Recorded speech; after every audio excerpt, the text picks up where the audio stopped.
చెప్పు తెగొద్ది. అయినా అంత చీప్ క్వాలిటీ చెప్పు ఎందుకు కొనుక్కున్నావు నువ్వు? ఏ మనిషి ఏంటో. ఏం చేస్తున్నావు? ఏం లేదు బా, సరదాగా చిన్నగా అంతే. ఓహో సరదాగానా?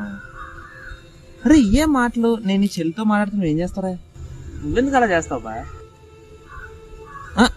అనుకో నేనే నీ చెల్లిని కావాలని కూర్చొని ఏడిపించాను అనుకో, నీకు ఎలా ఉంటుంది చెప్పు? పాపం వస్తుంది, చాలా పాపం వస్తుంది. మనం ఎవడో మా చెల్లిని ఏడిపించినప్పుడు రక్తం మరిగిపోయింది అనుకో. మరి నీ చెల్లిని ఏడిపిస్తే నీకు రక్తం మరిగిపోయినప్పుడు వాళ్ళెవరో చెల్లిని, పోనీ ఎవరో చెల్లని కాదు, ఎవరో అమ్మాయిని నువ్వు ఏడిపించడం కరెక్టారా? నేను నీ ఫ్రెండ్ని, నేనే నీ చెల్లిని ఏడిపిస్తే నీకు ఇలా థాట్కే రక్తం మరిగిపోతుంది. అలాంటిది నువ్వు ముక్కు మొహం తెలియని అమ్మాయిల్ని, రోడ్డు మీద వాళ్ళని ఏడిపించడం కరెక్టారా చెప్పు? వాళ్ళు హట్ అవరా? వాళ్ళు ఫీల్ అవరా?